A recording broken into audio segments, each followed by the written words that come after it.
श्री नित्यानंदेश्वरी पराशक्ति समेत श्री नित्यानंदेश्वर परमशिवा चतुर्वेद प्रिय चतुर्वेदमवधारय। ऋग्वेद हरिः ओम अग्निमीले पुरोहितं यज्ञस्य देवं ऋग्विदं होतारं रत्नधातावं हरिः ओम। यजुर्वेद हरिः ओम इषेतो जित्वा वायवस्तोपायवस्तदेवो वस्तविता प्रार्पयतु श्रेष्ठतमाय कर्मणे हरिः ओम। सामवेद हरिः ओम अग्न आयाहि पीतये गृणानो हव्यदातये निहोता शक्ति बर्हिषि हरिः ओम।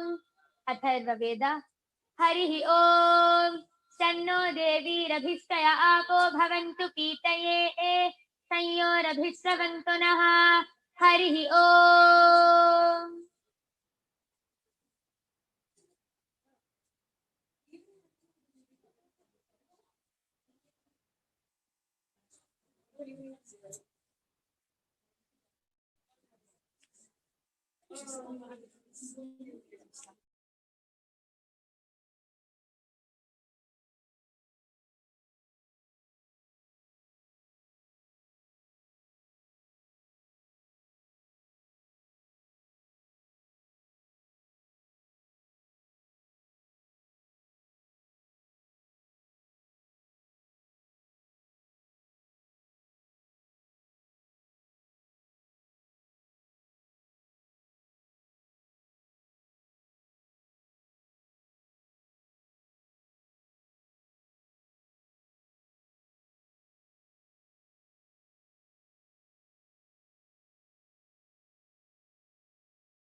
Paramashivoham.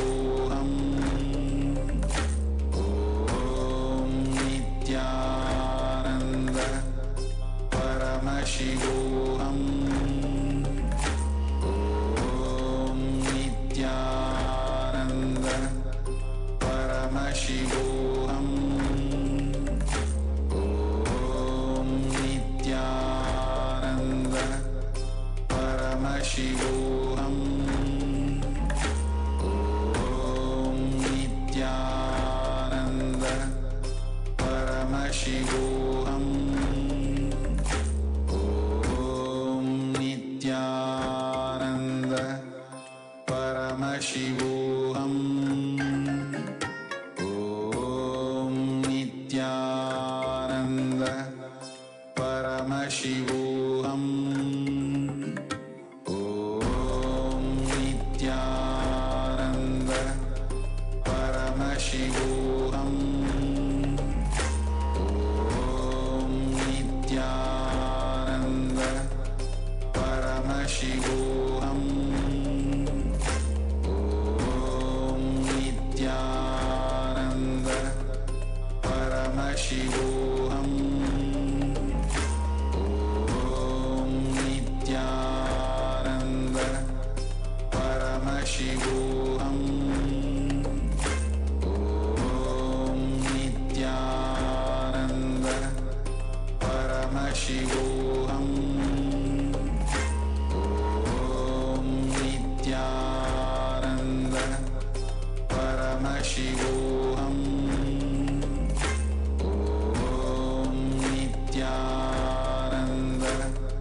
Paramashivoham. Om Nithyananda Paramashivoham. Om Nithyananda Paramashivoham. Om Nithyananda Paramashivoham. Paramashivoham.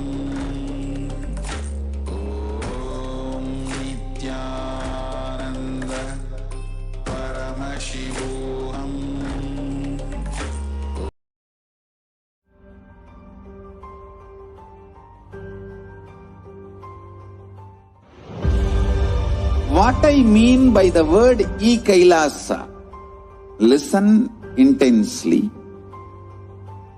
Enlightenment ecosystem, literally enlightenment itself, in your own home, wherever you are. If you cannot come to KAILASA, it's okay. KAILASA can come to you. KAILASA coming to you is KAILASA.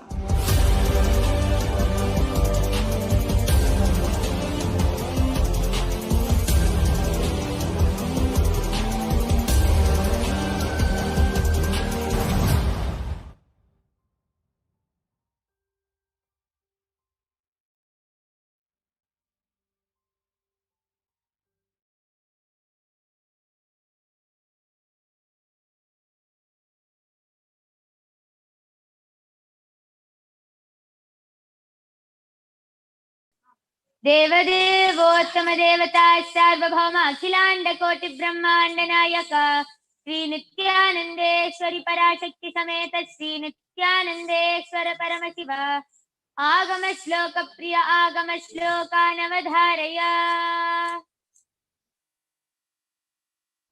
आगतां शिववक्त्रेभ्यो गतं च गिरिजामुखे मतं हि वासुदेवस्य तस्मादागम उच्यते श्रीभगवानुवाच अतिकौतूहलाविष्टा रिक्थस्येतत् शृणु प्रिये यन्मे नेत्रान्तरे वह्निर्यद्वानृतमनुत्तमम् तत्सर्वं कथयिष्यामि योगयुक्त्या शृणु प्रिये यत्स्वरूपं निजं शुद्धं व्यापकं सर्वतोमुखं सर्वभूतान्तरावस्थं सर्वप्राणिषु जीवनं योगगम्यं दुरासादं दुष्प्रापमकृतातमभिः ज्ञानादिषड्गुणायेते तत्रस्ताः प्रभवन्ति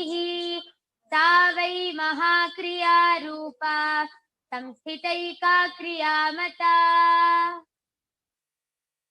The next offering of the Uttamottama Seva at the feet of Devi Nithyanandeshwari Parashakti Sameta Sri Nithyanandeshwara Paramashiva is the offering of the Stotra Seva. Devadevottama Devata Sarvabhauma Akhilanda Koti Brahmanda Nayaka Sri Nithyanandeshwari Parashakti Sameta Sri Nithyanandeshwara Paramashiva Stotra Priya Stotram Avadharaya.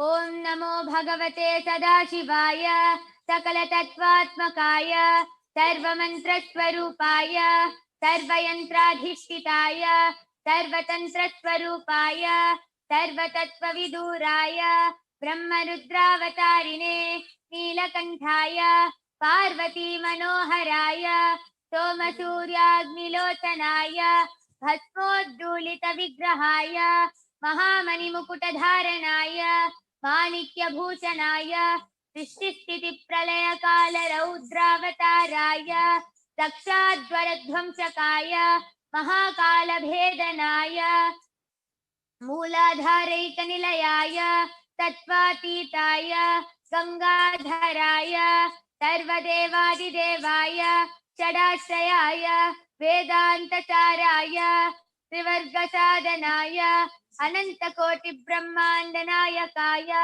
Anantavasukitaksakakar Kotaka Shankagulika Padma Mahapadmeti Ashtamahanaga Kulabhushanaya Pranavaswarupaya Siddhakashaya Akashaditswarupaya Grahanakshatramaline Sakalaya Kalankarahitaya Sakalalokaika Kartre Sakalalokaika Bhartre Sakalalokaika Samhartre Sakalalokaika Gurave Sakalalokaika Sakshine Sakala Nigama Gusyaya Sakala Vedanta Paragaya Sakala Lokaika Varapradaya Sakala Lokaika Shankaraya Shashanka Shekaraya Shashvata Nijavasaya Nirabhasaya निरामयाय निर्मलाय निर्मदाय निश्चिन्ताय निरहङ्काराय निरङ्कुशाय निष्कलङ्काय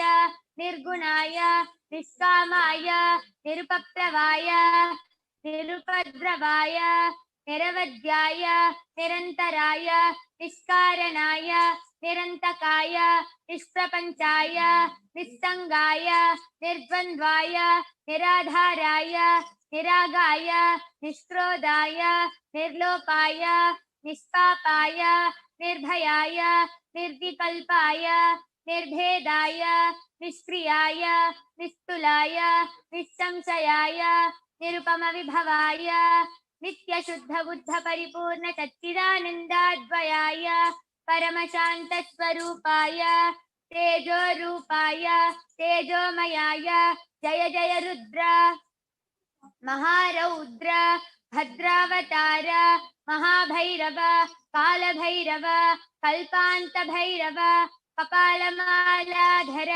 खट्वांग खड्ग चर्म पाशांकुश डमरू शूल चाप बाण गदा शक्ति भिंडिपाल तोमर मुसल मुद्गर पाश परिघ भुशुंडी शतग्नि चक्राद्यायुध भीषण कर सहस्रमुखदंष्ट्राकरालवदन विकटाट्टहास विस्फारित ब्रह्मांड मंडल नागेन्द्र कुंडल नागेन्द्रहार नागेन्द्र वलय नागेन्द्र चर्मधर मृत्युंजय त्रयंबक विश्वरूप विरूपाक्ष विश्वेश्वर विषभवाहन विश्वभूषण विश्वतोमुख सर्वतो रक्ष रक्ष मां ज्वल ज्वल महामृत्युमपमृत्युभयं नाशय नाशय चोर भयं उत्सादय उत्सादय विषसर्प भयं समय समय चोरान् मारय मारय मम शत्रून् उच्चाटय उच्चाटय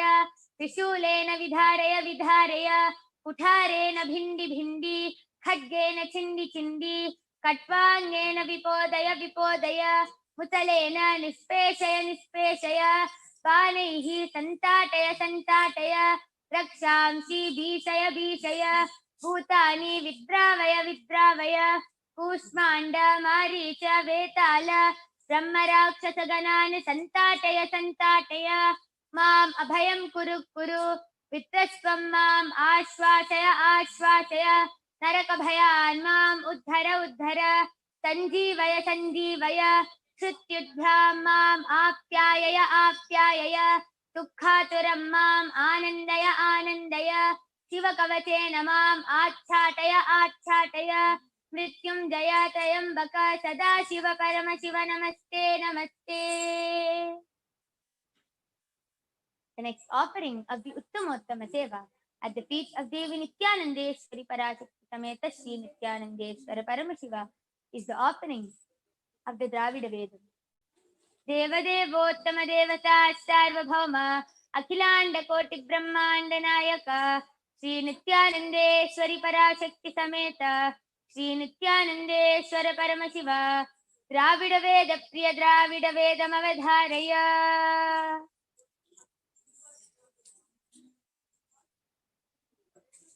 Shiva Tirthitrambalam Mandiramaavad Neeru Vanavar Melad Neeru Sundaramaavad Neeru Tudikapadavad Neeru Tandiramaavad Neeru Samayathnullad Neeru Tenduvar Vayumal Pangan Tira Alavayan Tiruneeru Alavayan Tiruneeru Tira Alavayan Tiruneeru Vedathinulladu Neeru Ventuya Teerpadu Neeru Bodam Taruvadu Neeru Unmai Tavipadu Neeru Odattaguvadu Neeru Unmailulladu Neeru Tira Puyalvayil Soonda Tira Alavayan Tiruneeru Alavayan Tiruneeru Tira Alavayan Tiruneeru Shiva Tirthitrambalam.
The Uttamottama Seva at the feet of Devi Nithyanandeshwari Parashakti Sameta Sri Nithyanandeshwara Paramashiva is the offering of the Nitya Seva.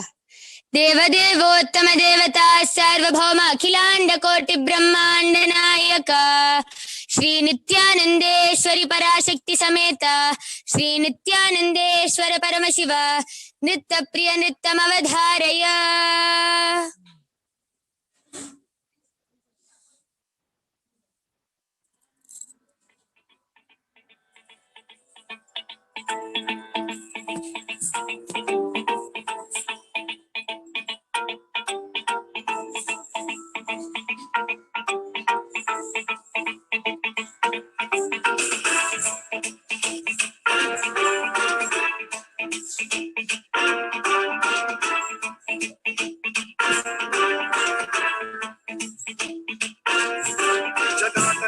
लज्जल प्रवाह पावितस्थले कलेवलं व्यलम्बितां भुजङ्गमण्डमट्टमट्टमट्टमन्निनादवट्टमर्वयं चकार चण्डताण्डवं तनोतु नः शिव शिव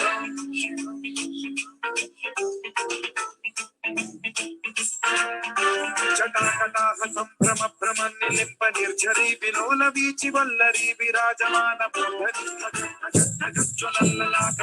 पावके किशोर चन्द्रशेखरे रति प्रशिक्षणम्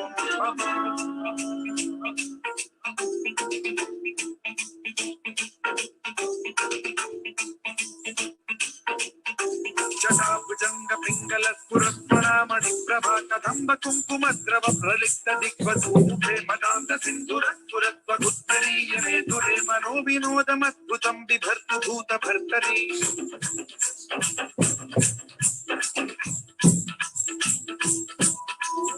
ओम नमः शिवाय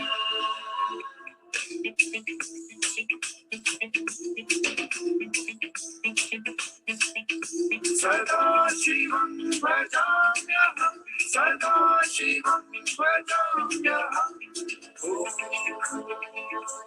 नमः शिवाय प्रफुल्ल नील पंकज प्रपंच कालिम प्रभावलंबि कंठ कंदली रुचि प्रबद्ध कंधरं स्मरच्छिदं पुरच्छिदं भवच्छिदं मथच्छिदं गजच्छिदान्धकच्छिदं तमन्तकच्छिदं भजे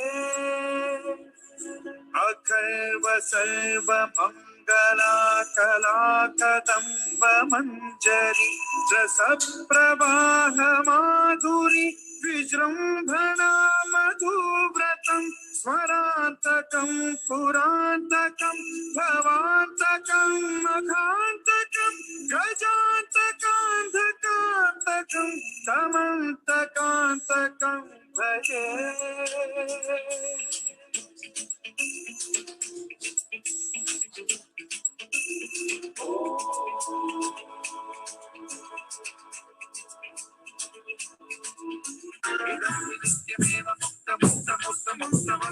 स्मरन्तु वन्नरो विशुद्धिमेति सततं गुरन्तु भक्तिमाशियाति नान्यथा गतिं विमोहनं हि देहि नास्तु शङ्करस्य चिन्मोहनं हि देहि नास्तु शङ्करस्य चिन्मोहनं हि देहि नास्तु शङ्करस्य चिन्तनो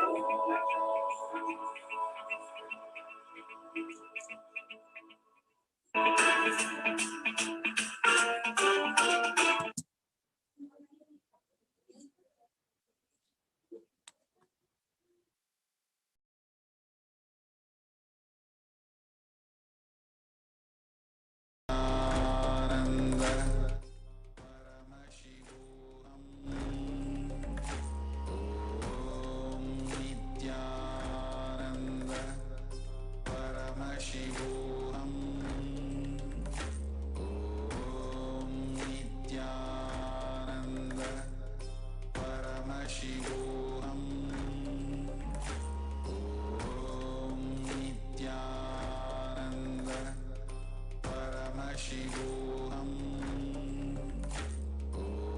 Om Nithyananda Paramashivoham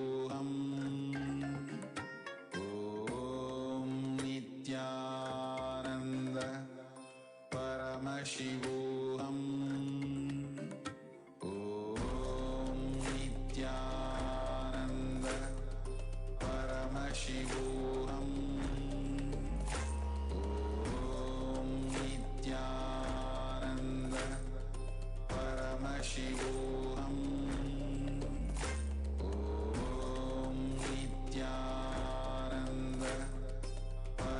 Paramashivoham Om Nithyananda Paramashivoham Om Nithyananda Paramashivoham Om Nithyananda Paramashivoham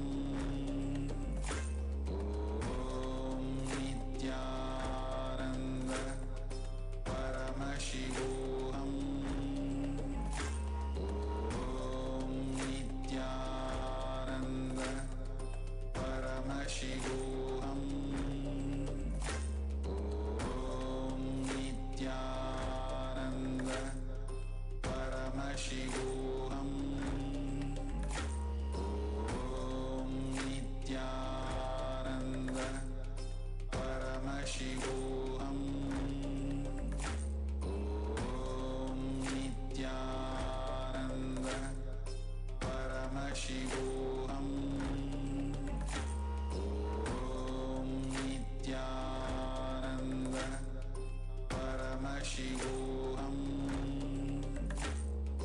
Om Nithyananda Paramashivoham. Om Nithyananda Paramashivoham. Om Nithyananda.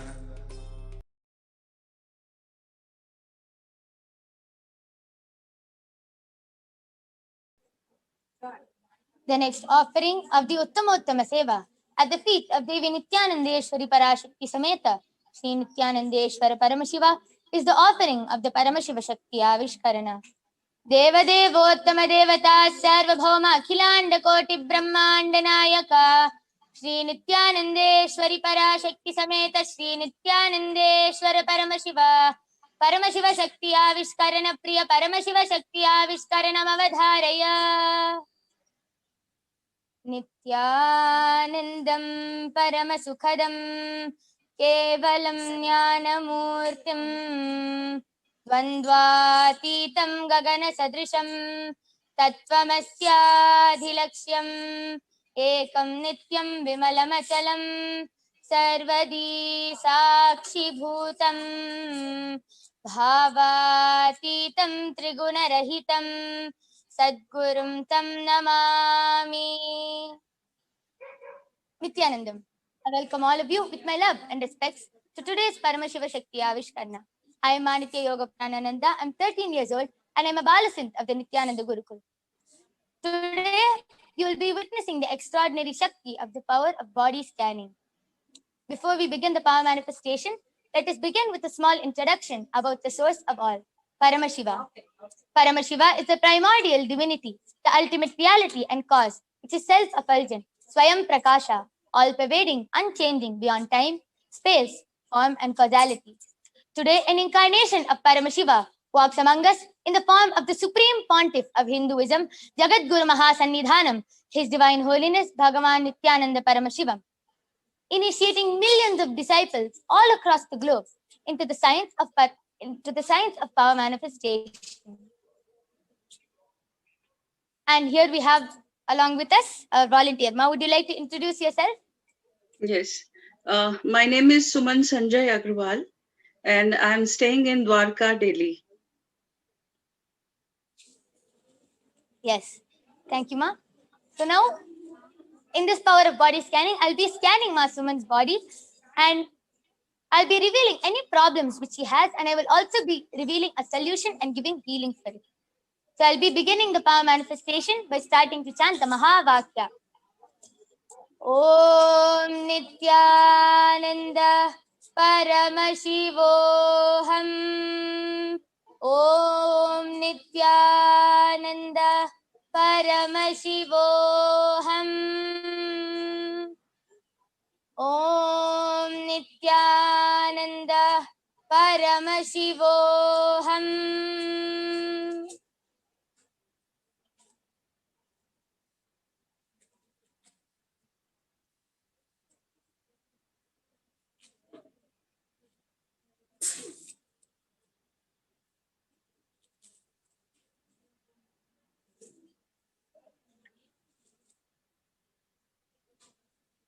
Yes, ma'am.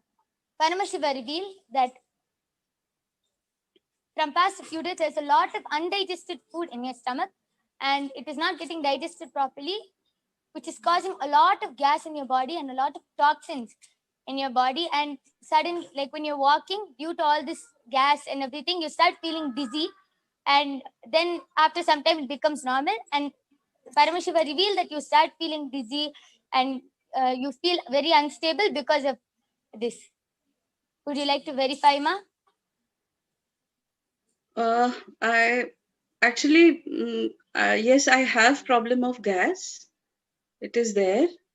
And I actually, yeah, a little bit of dizziness in my head.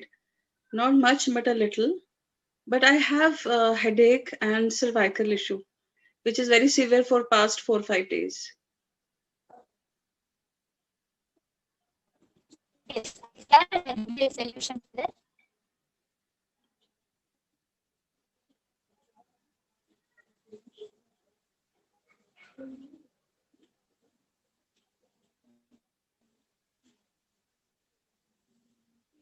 Yes. Paramashiva revealed that you're getting all these headaches and the other problem because you're very dehydrated.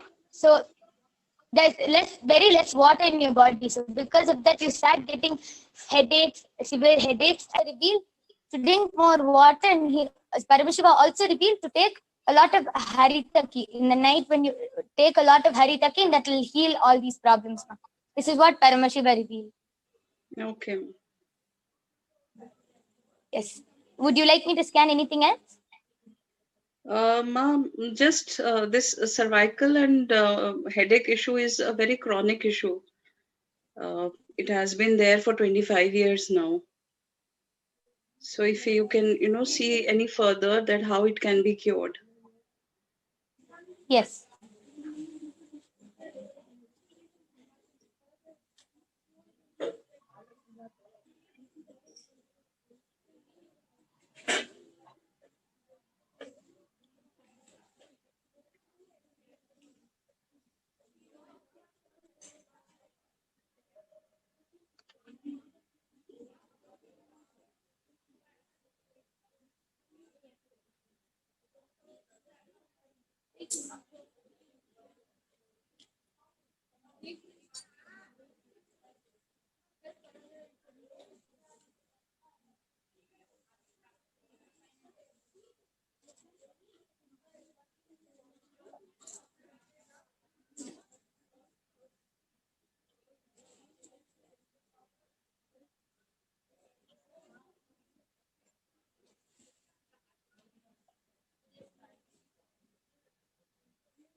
Yes.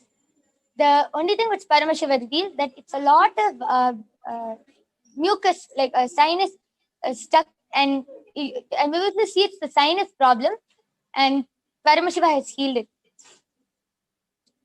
Paramashiva has healed it completely, and Paramashiva also revealed to drink tulsi water every day. Okay. Yes, ma, I do have a chronic problem of blocked nose. So this nasal blockage also causes a lot of dizziness and heaviness in my head. So it is there. So it is correct what you said. It's absolutely correct. Yes. Yes. Would you like to share how you felt during this whole time? This whole power manifestation? Yes, little bit of healing took place. So I had severe pain before joining the session. It's looking a little better now. It seems it's better. Yes. Anything else? No, ma, if you could just give more healing, that's it. Yes. Om Nithyananda Paramashivoham. Om Nithyananda Paramashivoham. Om Nithyananda Paramashivoham.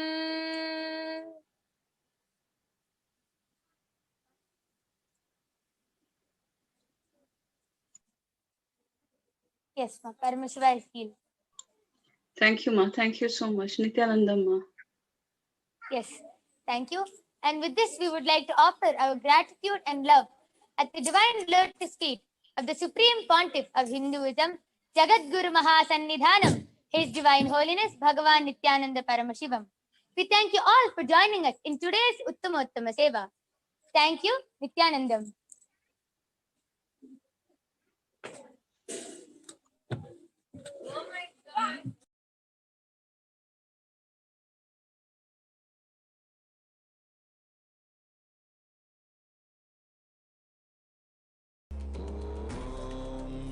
Nithyananda Paramashivoham. Om Nithyananda Paramashivoham. Om Nithyananda Paramashivoham. Om Nithyananda Paramashivoham. Om Nithyananda Paramashivoham.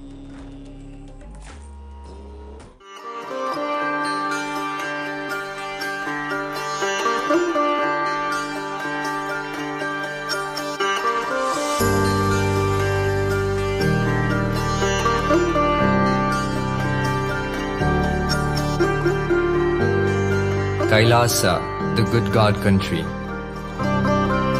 Hinduism has something great to offer. Hindu God, Paramashiva, is good.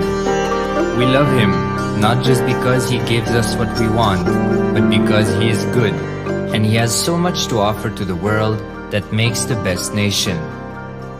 Hindu God has life positive, all-inclusive, good, spiritual, social, political, and moral principles.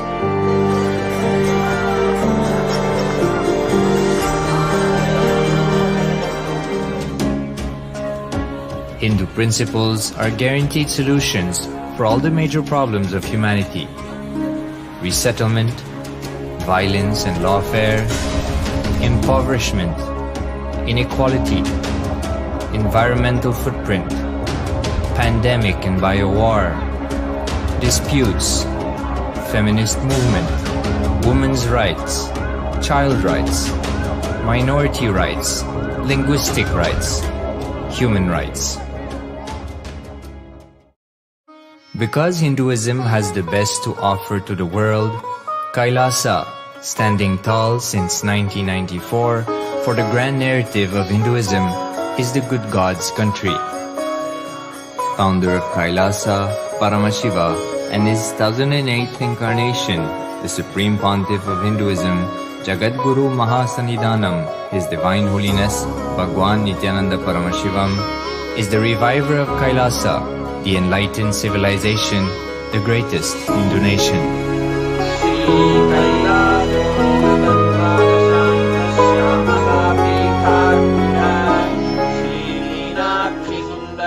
His Divine Holiness was birthed by his predecessors of enlightened masters, great rishis, munis, siddhas, who predicted and recognized His Divine Holiness, Bhagavan Nithyananda Paramashivam, as an incarnation of Paramashiva, as per the science of incarnation described in Hinduism. From his first Chaturmasya at the age of 3 in the year 1980 until the age of 16 in the year 1994, the Supreme Pontiff was trained for the revival of KAILASA. He began reviving KAILASA from the age of 16 after the coronation on the 25th May 1994.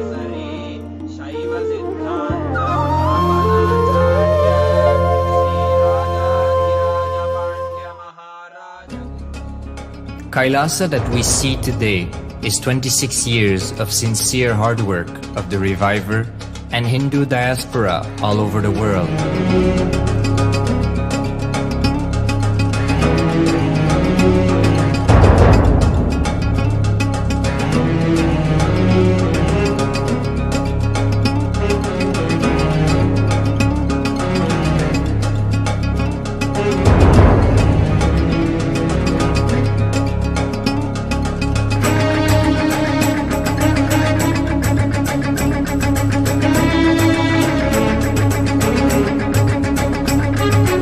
Kailasa has a potential population of 2 billion Hindus worldwide, with over 100 million applications to its citizenship already applied.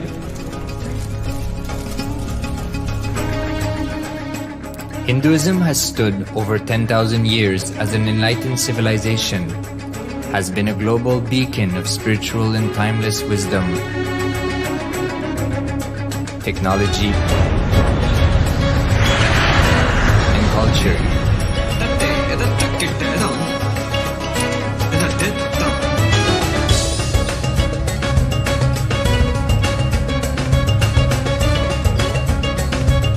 He's wearing a grey jacket. His name is Boris.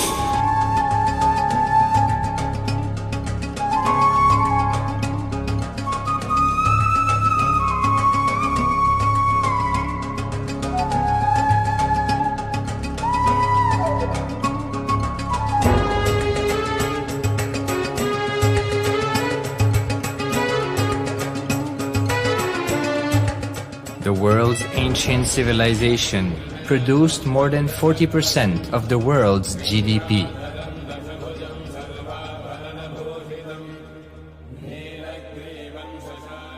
Purpose of life is to experience oneness with the ultimate reality, Paramashiva. Life exists on the planet Earth for last 40 billion years, and 5 times life faced complete extinction on the planet Earth. But somewhere one DNA, one cell, living organism is thrown out of planet Earth, preserved inside a volcano rock. After millions of years comes back to Earth due to gravity or whatever reason, gets into the ocean and starts the life again. Sanatana Hindu Dharma is the conscious science to give breakthrough to your DNA through natural selection process and to your consciousness through the conscious decision process.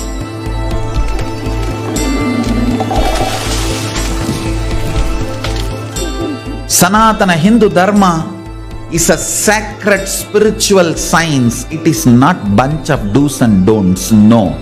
Please understand, it is the revelations of sacred truths, cosmic truths, powerful cognition.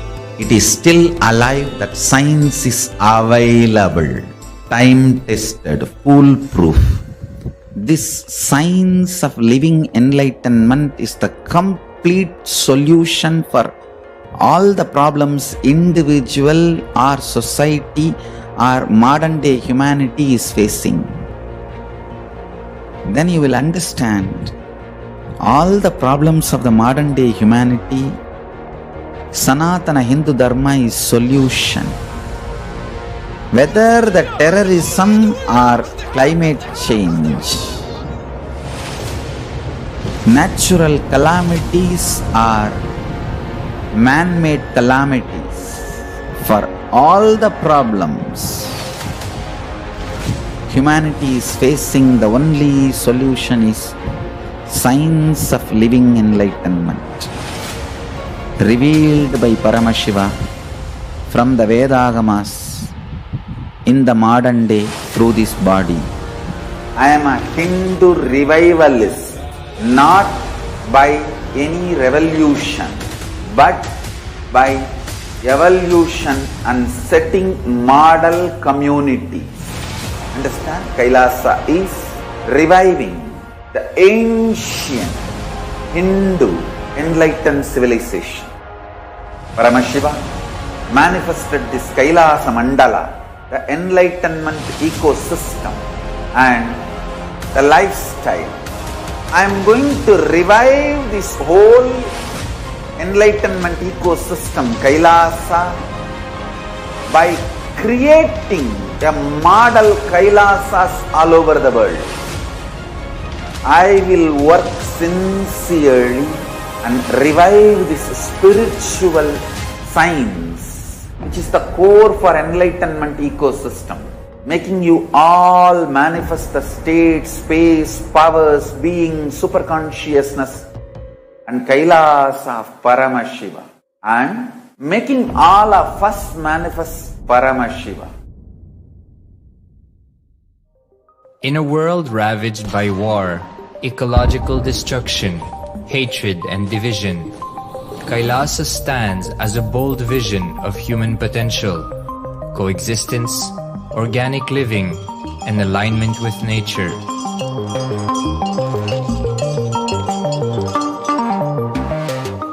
Over the past 50 years, the world has seen the creation of dozens of new countries, and so if anything, it would be odd not to see a new country formed in the 21st century. Without the protection of political legitimacy, there is an imminent danger that the great tenets, scriptures, and science of creating an enlightened civilization, which spanned 56 states, 200 kingdoms, 1700 samsthanas, and 10,000 sampradayas, will be forever lost to humanity. The Hindu diaspora are highly successful around the world. They formed the dispossessed diaspora who has been driven to other countries because they are unable to practice their religion authentically in their own country. They have flourished in countries where they have been allowed to settle with religious freedom. For example, in the United States, Hindus are the most educated and highest earning community, with 77% of them holding a bachelor's degree and 48% having an income of $100,000 or more.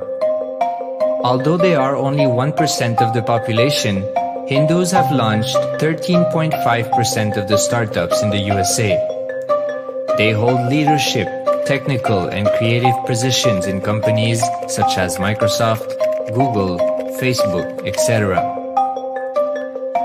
This success has been repeated around the world, in the UK, Canada, Australia, etc.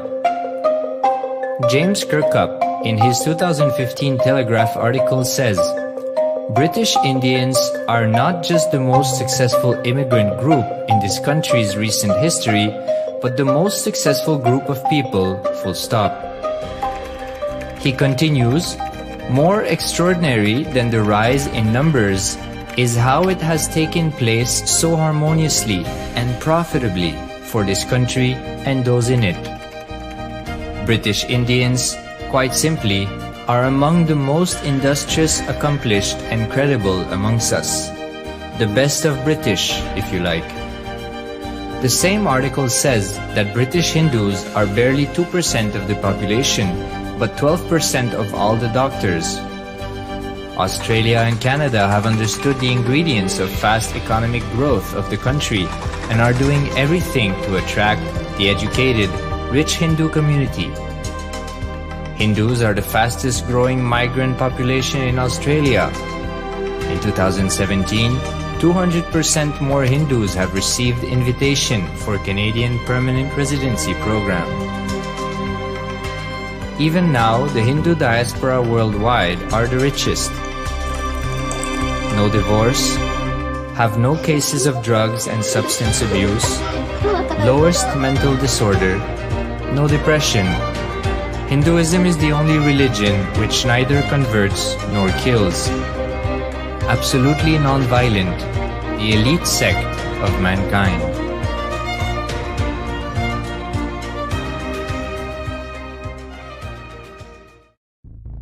Because the Hindu diaspora worldwide and the Supreme Pontiff are successful in spreading their spiritual Hindu message of openness and inclusiveness against the forces of hatred and exclusivity, they have become the victims of relentless attacks by multi-armed apparatus of state power.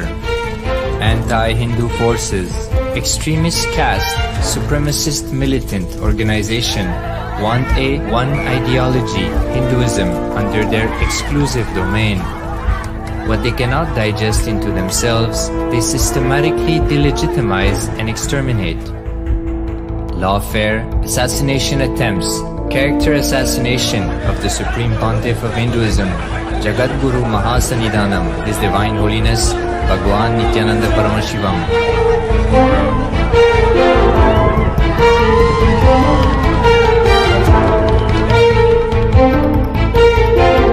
Attempted assassination and assassinated Kailasians.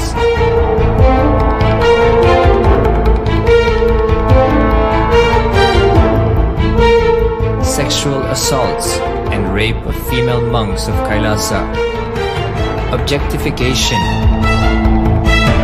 Character assassination.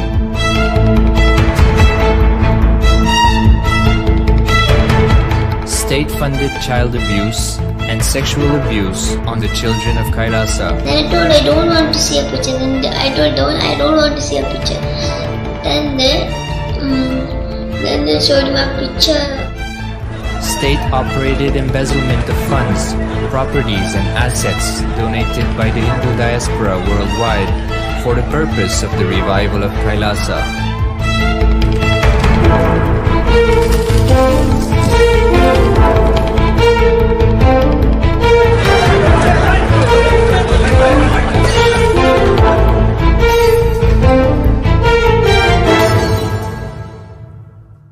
Since 1994, up to until now.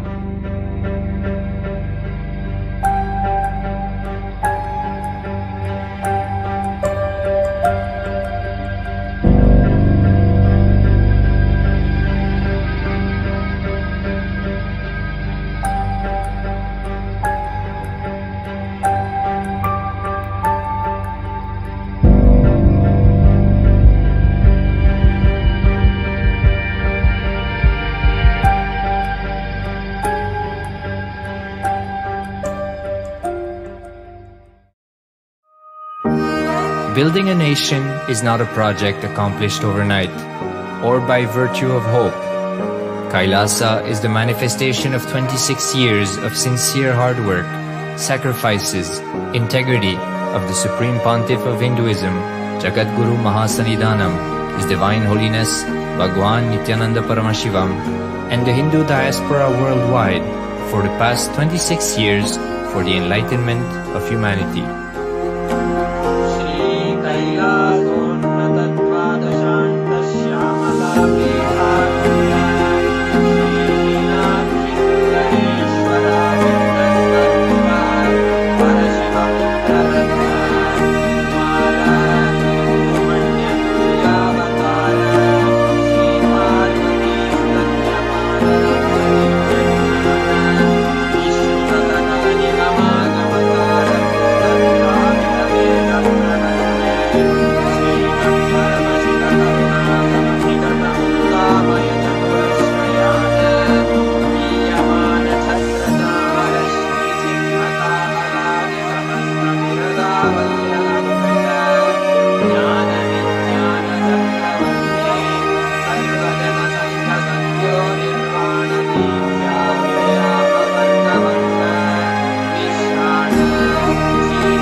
as new as sunrise.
Various incarnations happened, gave a breakthrough to consciousness and gave opening to the next level. My responsibility is to introduce new consciousness which manifests powers of Sadashiva. As Mahamandaleshwar of Mahanirvani Akada, the oldest apex body of Hinduism, I welcome every one of you.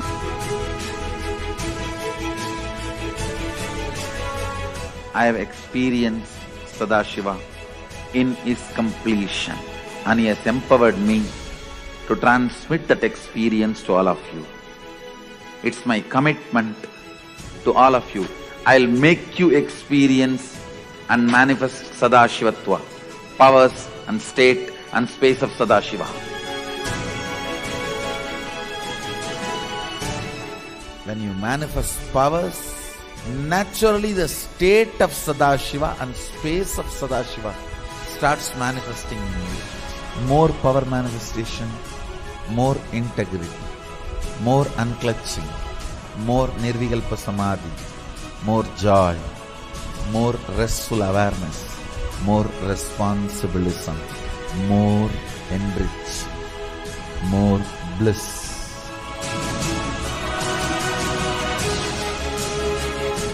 This tradition has a capacity to retain its authenticity and originality. My purpose is to make this statement to the world. Hinduism is real. Ideas move from mind to mind. Energy moves from space to space. Cognitions move from body to body. That is why even Sadashiva needs a body. He assumed the body because he needs body to transmit these cognitions to you. Whatever I am doing is reviving the original science as expressed in Sanatana Hindu Dharma, Vedas and Agamas of the Hindu tradition.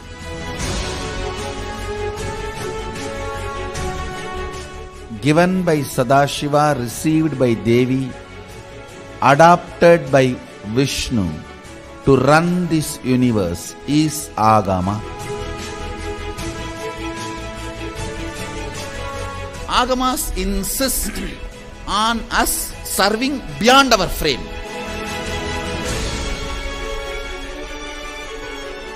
Whatever experience, anubhuti I had by my Guru's grace, Atma Pramana, I do acid wash with Shastra Pramana, Apta Pramana, the ancient masters' experiences.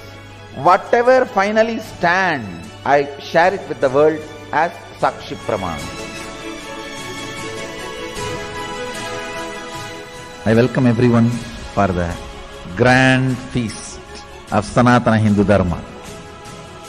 Let us go on contributing.